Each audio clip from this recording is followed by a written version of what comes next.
Hello everyone, welcome back to the channel future with tarot. ये reading होगी Aquarius के लिए और इसमें हम अप्रैल मंथ का जो सेकंड वीक है उसके रिगार्डिंग मैसेजेस देखेंगे। मींस 11th ऑफ अप्रैल से लेकर 17th ऑफ अप्रैल तक के टाइम पीरियड के लिए। और जिनको भी ओवरऑल मंथली रीडिंग देखनी है या फिर फर्स्ट वीक की टैरो रीडिंग देखनी है तो आप डिस्क्रिप्शन में जाकर भी इसके लिंक सेक्शन में देख सकते हो और दूसरा प्लेलिस्ट में भी आप जाकर रीडिंग को देख सकते हैं। तो पहला कार्ड है आपका फूल कार्ड।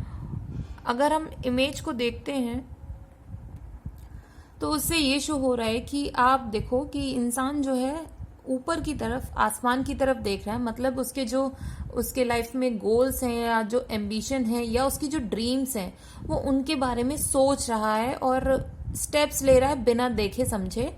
और आप नीचे देखो, नीचे वो क्लिफ पर खड़ा हुआ है कि अगर उसने हल्का सा भी आगे मूव किया तो वो नीचे भी गिर सकता है। ठीक है, तो आप भी शायद इसी एनर्जी में हो कि आपके लाइफ में जो गोल्स हैं, ड्रीम्स हैं, आप उनको अचीव करना चाहते हो। नो डाउट आप उनको अचीव करोगे, ये आपके एक्शंस पर डिपेंड करता है, लेकिन उसमें रिस्क भी होगा। तो जो भी एक्शंस आप ले रहे हो ना, तो थोड़ा कैलकुलेटेड स्टेप्स लीजिए। नेक्स्ट चीज ये भी है कि अगर आप पूरे कैलकुलेशन के बाद भी अगर आपको लगता है कि कहीं आप फंस रहे हो तो परेशान होने की इसमें ज़रूरत नहीं, क्योंकि आपके जो फ्रेंड्स हैं या आपके जो कलीग्स हैं जो आपको पसंद करते हैं लोग, वो आपको हेल्प करेंगे, आपके पाथ में आगे गाइड करेंगे। ठीक है, और दूसरी चीज़, इस टाइम पर आपकी जो विल पावर है वो तो इंक्रीज होगी ही होगी, लेकिन एक चीज़ से थोड़ा सा आपको संभल के रहना, अपनी केयरलेसनेस से। मतलब कि आपने अगर कोई प्लान बनाया, टाइम टेबल बनाया, तो उसके अकॉर्डिंग अपनी चीज़ों को करना। ये नहीं कि समय के बाद के लिए आप टालते जा रहे हो, वो मत करना, क्योंकि लाइफ ने आपको सेकंड चांस दिया है फिर से ग्रो करने का, अपनी लाइफ में आगे बढ़ने का। दूसरा, आपको प्रेजेंट मोमेंट में रहने की बहुत ज़्यादा ज़रूरत है। और जो लोग मेडिटेशन करना चाहते हो, स्पिरिचुअलिटी से रिलेटेड आप कोई भी काम करना चाहते हो, तो ये राइट टाइम है। लेकिन उसके लिए भी आपको स्टेप्स लेने होंगे तरीके से। ये नहीं कि किसी ने भी बोला भाई मेडिटेशन करनी है तो आप बैठ गए, करना क्या है कुछ पता नहीं है, बट स्टिल हमने स्टार्टिंग कर दी। तो ये सारी चीजें मत करना, किसी से गाइडेंस ले लीजिए, उसके बाद चीजों को करिएगा। नेक्स्ट है कि आपके लाइफ में जो भी नई चीजें आ रही है ना, अपॉर्चुनिटीज गेन्स हैं, लेकिन उसमें थोड़ा थोड़ा रिस्क होगा। रिस्क भी इसलिए है क्योंकि आप उनकी जो बारीकियां हैं वो उनको समझे नहीं हो और आपने उन पर काम करना शुरू कर दिया है। तो पहले सारी नॉलेज ले लीजिए आप। नेक्स्ट कार्ड है लवर्स का कार्ड। तो आप देख सकते हो कि आप जो भी काम किसी के साथ पार्टनरशिप में करोगे, मीन्स अगर किसी के साथ आप बिजनेस में हो और अगर वो पार्टनरशिप है आपकी, तो मोस्ट प्रोबेबली ये पॉसिबल है कि आप में से किसी एक जने की एनर्जी बहुत ज्यादा हाई होगी, मीन्स मैस्कुलिन एनर्जी होगी, और दूसरे इंसान की जो एनर्जी होगी फेमिनाइन। एक इमोशनली सोचता होगा, एक बिल्कुल प्रैक्टिकली सोचता होगा। ये भी पॉसिबिलिटी है कि आप अपोजिट जेंडर के भी हो सकते हो। ठीक है, और इसकी वजह से ये है कि आपके बीच में अट्रैक्शन भी इंक्रीज हो सकता है एक दूसरे के लिए।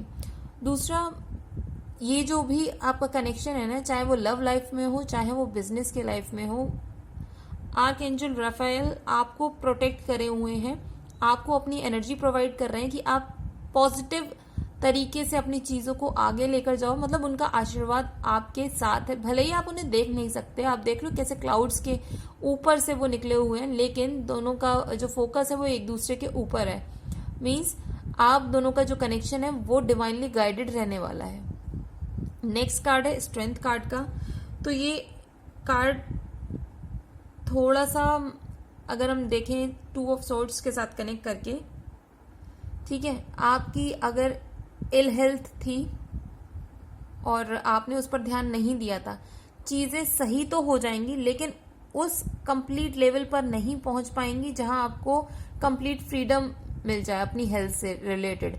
मीन्स ऐसा पॉसिबल है कि आपको बोला जाए कि ठीक है, आप जो ये प्रॉब्लम थी ना आपकी लाइफ में सॉल्व तो हो चुकी है, बट ये प्रॉब्लम फिर से हो सकती है अगर आप राइट स्टेप्स नहीं लेते हो। तो आपके पास दो पाथ होंगे कि या तो आप अपनी मेडिसिन वगैरह जो है उनको कंटिन्यू करो, या फिर आप कुछ ना कुछ ऐसा करो फिजिकल चीजें, मीन्स रनिंग, साइकिलिंग, स्विमिंग कुछ, या फिर आप नॉर्मल वॉक पर जा रहे हो या कोई योगा प्रैक्टिस कर रहे हो तो ये चीजें अपनी लाइफ में ले लो। मतलब अपना या तो लाइफ स्टाइल चेंज कर लो या प्रॉपर मेडिसिन वगैरह को आप यूज करो। तो थोड़ा सा अपनी हेल्थ को लेकर आपको ध्यान देना होगा। चीजें आपके लिए इजी हो जाएंगी, बट वो सिर्फ और सिर्फ आपकी विल पावर पर डिपेंड करता है, आपके स्टेप्स पर डिपेंड करता है कि आप अपनी जो नेगेटिव जो हैबिट्स थी ना उनको कैसे रिमूव करते हो और अपनी हेल्थ को कैसे इंप्रूव करते हो। ये टोटल आप पर डिपेंड होने वाला है। दूसरा, आपकी लाइफ में स्टेबिलिटी आएगी, और स्टेबिलिटी इसलिए बोल रही हूँ बिकॉज बैकग्राउंड में आप माउंटेन देख सकते हो, तो ये प्रिडिक्ट करता है कि आपकी स्टेबिलिटी को, आपकी ग्रोथ को। और आप जो है थोड़ा सा ना लोगों के साथ टाइम स्पेंड करना शुरू करो। आपके जो फियर्स हैं उनकी वजह से खुद को बांध के मत चलो कि मैंने अगर किसी से कुछ शेयर किया है या कुछ भी ऐसी चीज है जो कि मुझे नहीं बतानी चाहिए थी मैंने बता दी है, या मेरे बारे में कुछ किसी को पता है, मैं नहीं चाहता कि उसके बारे में कोई बात हो, तो अपने माइंड से प्लीज ये फियर्स को निकालो। इन्हीं फियर्स की वजह से आपका जो ऑरा है वो नेगेटिव हो रहा है। ठीक है, जिसको जो कहना होगा, चाहे आप कितने अच्छे बन जाओ, भगवान बन जाओ, स्टिल अगर लोगों को बुराई करनी है, अगर वो जेलस हैं तो वो रहेंगे, आप उनको चेंज नहीं कर सकते। हम अपनी लाइफ में चेंजेस ला सकते हैं, दूसरों को सिर्फ आप गाइड कर सकते हो, किसी को हाथ पकड़ के चीजें करवा नहीं सकते। ठीक है, तो आप सिर्फ अपने ऊपर एक्शंस लीजिए, लोगों से मिलिए। और मैं ये भी नहीं बोलूंगी कि एक्सट्रीम पार्टीज वगैरह करो, बट ये है कि आप अपनी फैमिली में ही किसी के साथ थोड़ा थोड़ा टाइम स्पेंड करना शुरू करो। बाहर अपनी मम्मी के साथ, पापा के साथ, या फिर भाई बहनों के साथ, या अपने जो क्लोज फ्रेंड्स हैं, स्पेशली क्लोज फ्रेंड्स की बात इसलिए बोल रही हूँ क्योंकि आपको वहां पर एटलीस्ट एक वो सिक्योरिटी वाली फीलिंग आएगी कि हाँ आप इनके साथ आराम से जा सकते हो, चीजें शेयर कर सकते हो। एक वो जो टाइम पीरियड आप उनके साथ शेयर कर रहे हो, उसको जब रिकॉल करोगे तो उससे कोई आपको नेगेटिव वाइब नहीं आएगी। ठीक है, और इस टाइम पर मैंने बोला था आपको, जैसे फूल कार्ड में भी मेडिटेशन के लिए, स्पिरिचुअलिटी से रिलेटेड चीजें करने के लिए बोला है। सेम मैं बोलूंगी स्ट्रेंथ कार्ड में, क्योंकि इंसान को अंदर से स्ट्रांग होना पड़ता है। बाहरी स्ट्रेंथ तो आप एक्सरसाइज वगैरह करके भी ला सकते हो, बट अगर उसके माइंड में जो वो फियर्स वगैरह हैं, तो आप हाथी को खड़ा कर दीजिए, डर के मारे वो चींटी के सामने से भी नहीं निकलेगा कि भाई कहीं चींटी उसके ऊपर चढ़ गई, काट लिया सूंड में चढ़कर। तो ये चीजें ना आपको अपने फियर को रिमूव करने के लिए थोड़ा सा अपनी लाइफ में स्पिरिचुअलिटी को लाइए। और आप जिस भी रिलीजन से बिलोंग करते हो, आपके अकॉर्डिंग आपको जो भी सही लगता है ना कि आपको किसी चीज को करने से शांति मिलती है, तो आप वो काम करो। और एक चीज और है कि आपको ऐसा लगता है कि किसी ने आपके साथ कुछ गलत किया है और आप उसे माफ नहीं कर पा रहे हो, तो प्लीज ट्राई करो लोगों को माफ करने की, क्योंकि आप जैसे जैसे ये स्ट्रेस को रिलीज करते जाओगे, आपकी हेल्थ में भी पॉजिटिव ग्रोथ होनी शुरू हो जाएगी। और अगर आपको ये फीलिंग है कि आप अपने बच्चों को या अपने पेट्स को या अपनी फैमिली को प्रोटेक्ट नहीं कर पा रहे हो, तो ये भी दिमाग से निकाल दो, बिकॉज आप जो भी प्रेशियस चीजें हैं या इंसान हैं, आप उन सबको प्रोटेक्ट कर पाओगे, गार्ड कर पाओगे। और आपके जो फ्रेंड्स हैं, कलीग्स हैं, वो आपको हेल्प करेंगे लाइफ में आगे बढ़ने के लिए। तो इसमें बिल्कुल भी, मतलब स्ट्रेंथ कार्ड लिटरली आपको बोल रहा है कि आप अपने फियर्स को रिमूव करो, ग्रो करो। और बिजनेस में भी यही सेम चीज है, स्टेप्स लेना शुरू कर दीजिए, स्टार्ट कीजिए। ग्रोथ आगे चल के आपकी मेहनत पर डिपेंड करेगी। फाइनेंसिस में भी ये पॉजिटिव कार्ड है। और अब जैसे 2 ऑफ सॉर्ड्स का कार्ड आया, तो ये शो कर रहा है कि आप दो राहे पे अटके हुए हो। मीन्स ये भी पॉसिबिलिटी है कि कुछ लोग होंगे कि मैं अपनी फैमिली को छोड़ के नहीं जाना चाहता जॉब के लिए, मैं चाहता हूँ कि मुझे विद इन मेरी सिटी में ही जॉब मिल जाए। या फिर कुछ लोगों का होगा कि मुझे इस जगह पर जॉब करनी तो है क्योंकि पैसे ज्यादा मिल रहे हैं, लेकिन मैं इसमें खुश नहीं हूँ। तो मतलब 2 पाथ आपकी लाइफ में बने होंगे और उसमें से आपको डिसाइड करना होगा। जब आप डिसाइड कर लोगे ना, उसके बाद आएगा 10 ऑफ वॉन्ड्स की एनर्जी। तो ये शो कर रहा है कि जैसे ही आपने डिसाइड किया और आपने एक अपना पाथ सेलेक्ट करके उस पर चलना शुरू किया, तो उसकी वजह से जो चीजें आप अपने अकॉर्डिंग चाहते थे वो तो मिल जाएंगी, बट उसके साथ साथ आपकी रिस्पॉन्सिबिलिटीज बहुत बढ़ जाएंगी। ठीक है, तो अपने हिसाब से चीजों को करने की जरूरत है। दूसरा, आप ना सबसे पहले अपने ऊपर फोकस करना स्टार्ट करो, क्योंकि इसमें स्ट्रेंथ कार्ड भी यही बोल रहा है। और 10 ऑफ वॉन्ड्स भी यही कह रहा है कि आपका फोकस पहला आप पर होना चाहिए, बाकी चीजें बाद में। दूसरी ये चीज भी है कि हर चीज को ना एक मॉडरेट वे में करने की सोचा करो। ये नहीं है कि ओवर कमिटमेंट कर दिया कि नहीं जी हम ये भी कर लेंगे, ये भी कर लेंगे, ये सारी चीजें भी कर लेंगे। तो उतना ही करो जितना आप कर सकते हो, और अपने बर्डन को ना शेयर करने की कोशिश करो। आपको लगता है कि इससे ज्यादा आप नहीं कर पाओगे तो प्लीज उसको बोलो, क्योंकि जब तक आप बोलोगे नहीं तो लोगों को समझ में नहीं आएगा। दूसरी चीज ये भी है कि आपकी लाइफ में जो है स्ट्रगल्स जो है बहुत कम हो चुकी हैं, क्योंकि आपने पास्ट में जो स्टेप्स लिए थे, एक्शंस लिए थे, हार्डवर्क किया था ना, उसकी वजह से आपको रिजल्ट मिल चुका है, सक्सेस मिल चुकी है। लेकिन जो उसके साथ रिस्पॉन्सिबिलिटीज आई हैं तो उनको भी डिवाइड करने की कोशिश करो। और नेक्स्ट कार्ड है 4 ऑफ पेंटिकल्स का। तो ये शो कर रहा है कि आप इतने ज्यादा इमोशनली ड्रेन हो चुके हो कि अब आपको सिर्फ और सिर्फ अपने फोकस आपने कहाँ लगा रखा है, अपने पैसे पर, और उसको आप किसी के साथ शेयर नहीं करना चाहते। आपका जो माइंड सेट है वो कम्प्लीटली बिजनेसमैन के जैसा है कि मैंने अगर एक पैसा लगाया है तो मुझे उससे रिटर्न क्या मिला, पहले आपका फोकस वहां पर है। ठीक है, तो ये जो इनसिक्योरिटी है फाइनेंसिस को लेकर, उसको थोड़ा सा आपको रिड्यूस करना होगा, क्योंकि आप अपने जो एक्शंस ले रहे हो, जो स्टेप्स ले रहे हो, वो ऑलरेडी आपको सपोर्ट कर रहे हैं अपने फाइनेंसिस में एनहेंसमेंट के लिए। और फिर से ये कार्ड है टेम्परेंस का कार्ड। तो फिर से इसमें ये बोला गया है कि आपको प्रायोरिटाइज करना होगा अपनी जो चीजें है ना। आप सबसे पहली इंपॉर्टेंट क्या चीज है, आपको खुद पे फोकस करना है, उसके बाद आपको किस चीज पे फोकस करना है। इस तरीके से आप अपना डे को प्लान करो, फिर चीजों को करने की जरूरत है।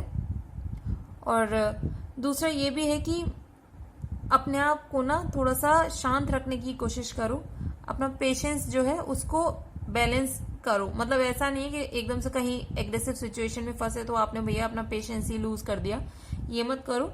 दूसरा, अगर कुछ भी नया करने की आप सोच रहे हो ना, मैं ये नहीं बोलूंगी कि स्टार्ट मत करो, जस्ट बिकॉज की स्टार्टिंग में मैंने बोल दिया है फूल कार्ड में कि अगर आप कुछ भी न्यू स्टार्ट करना चाहते हो तो आप करो, नो डाउट, बट उसके साथ जो रिस्क है उनको भी कैलकुलेट करके रखो, उनके बारे में सारी जानकारी लो, तभी आप चीजें करो।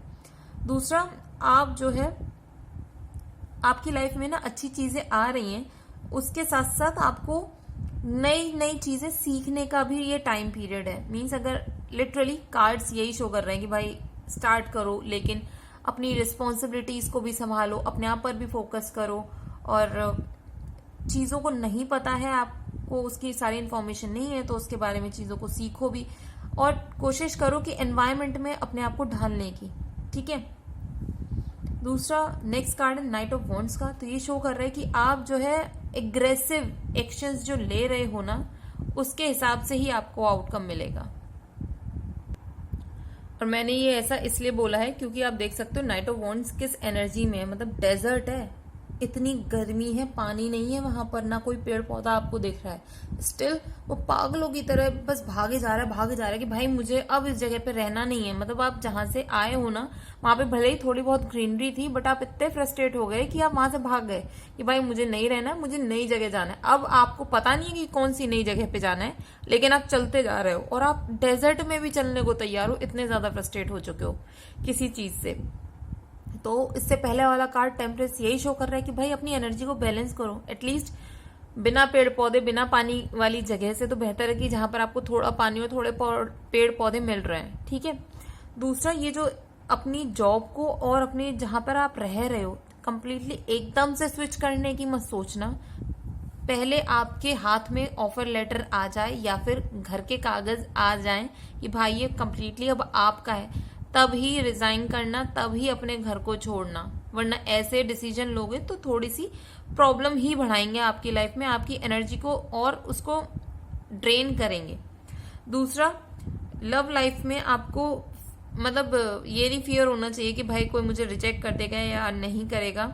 ये जो चीजें अपने माइंड से निकालो, क्योंकि आपकी खुद की इतनी हाई एनर्जी है ना, आप फूल की एनर्जी में भी इतनी हाई एनर्जी लेकर कैरी चल रहे थे, और लवर्स की एनर्जी में भी इतनी ज्यादा हाई एनर्जी आपने कर ली थी। उस टाइम तो पॉजिटिव थी, चलो ठीक है, आपने स्ट्रेंथ में क्या किया, अपनी वीकनेस पे भी काम किया, उससे भी आपकी एनर्जी बढ़ गई। अब क्या हुआ कि बीच बीच में छोटे छोटे जो आपको प्रॉब्लम्स आई, तो आपकी जस्ट बिकॉज की इतनी ज्यादा वाइब्रेटिंग एनर्जी है नाइट ऑफ वॉन्ड्स की भी, तो आप क्या कर रहे हो, इम्बैलेंस होते जा रहे हो, ठीक है। और जैसे कि आपके लाइफ में बहुत ज्यादा न्यू आइडियाज आ रहे होंगे तो आपको तुरंत भाई मैं ये भी काम कर लूँ वो भी काम कर लूँ, तो मैंने इसलिए बोला प्रायोरिटाइज करो। दूसरी चीज, आप इंटेलिजेंट हो, नॉलेजेबल हो और लीडरशिप की क्वालिटीज हैं, बट अनप्रिडिक्टेबल वेज से काम करना आपको थोड़ा सा छोड़ना होगा। जो एक प्रॉपर प्लान होता है उसके अकॉर्डिंग ही काम करो। और दूसरी चीज ये भी है कि आपके लाइफ में पैसा बहुत आ रहा है, बट वही जल्दी जल्दी जल्दी जल्दी ये हड़बड़ाहट में ना अपनी चीजों को खराब मत करो। और अपने पैसे को अगर आपको यूटिलाइज ही करना है ना तो जाकर कहीं घूम के आओ, एटलीस्ट आप वहां पर नई चीजें देखोगे। ये भी पॉसिबिलिटी है कि आप एक तो उनसे अपनी लाइफ में एक्सपीरियंसेस कलेक्ट कर पाओगे, आपके पास होगा कि भाई पास्ट में हमने क्या क्या चीजें की थी, उसके बेसिस पर आप खुश भी फील कर पाओगे। और दूसरा, वहां पर आपके न्यू कनेक्शंस भी डेवलप हो सकते हैं जो कि आपको न्यू जॉब में या न्यू प्रोजेक्ट में आपको हेल्प करेंगे। नेक्स्ट कार्ड है जजमेंट का कार्ड। तो ये कार्ड शो कर रहा है कि आपके जो भी एक्शंस होंगे वो उसी के हिसाब से आपको रिजल्ट मिलेगा। मीन्स ये कह सकते हो कि ये कर्मा का कार्ड होता है। और फिर से इसमें बोला जा रहा है कि भाई अपनी हेल्थ पर ध्यान दो, वो ज्यादा इंपॉर्टेंट है आपके लिए, ठीक है। और इसमें यही हो रहा है कि आप अगर किसी गलत जगह पे अटके हुए हो तो वहां से आप निकल जाओगे और किसी अच्छी जगह पर चले जाओगे। नेक्स्ट कार्ड है 8 ऑफ कप्स का कार्ड। तो ये शो कर रहा है कि कोई ऐसा जगह या फिर कोई ऐसा इंसान जिसने आपको बहुत ज्यादा हर्ट किया है, या फिर आपकी मेमोरीज उस जगह से या उस इंसान से अच्छी नहीं थी और अब आप उसका बर्डन कैरी नहीं कर पा रहे हो, तो फाइनली यूनिवर्स भी आपको यही बोल रहा है कि उस चीज को छोड़ो, मूव ऑन करो। लेकिन हेस्टी डिसीजंस लेने की जरूरत नहीं है। चीजों को तभी एंड करो कंप्लीटली जब आपके पास हाथ में कुछ हो, ठीक है। ये नहीं है कि ना तो आपके पास रहने के लिए कोई जगह है या फिर कोई ऐसा सपोर्ट सिस्टम नहीं है, आप चले जा रहे हो अकेले। ये सारी चीजें एग्रेसिव वे में करने की जरूरत नहीं है। ओवरऑल रीडिंग में आपके फाइनेंशियल गेन्स भी हैं, न्यू लव लाइफ भी है और बैलेंस भी है। टेम्परेंस कार्ड की वजह से भी बोल रही हूँ मैं। लेकिन आपकी जो ये इतनी ज्यादा एनर्जी है और पास्ट में जो प्रॉब्लम्स हैं उनकी वजह से अपनी लाइफ को एकदम यू टर्न पर मत ले जाना, वो भी नेगेटिव चीजों के लिए, ठीक है। जो भी काम करो आप पॉजिटिव वे में होकर करो, क्योंकि फ्यूचर में भी पॉजिटिविटी ये शो कर रहा है, इंडिकेट कर रहा है सारी अच्छी चीजें। और इमोशनली आपको बैलेंस होने की जरूरत है। तो ये रीडिंग अगर आपके साथ रेजोनेट की हो तो do like, share, comment and subscribe to my channel future with tarot.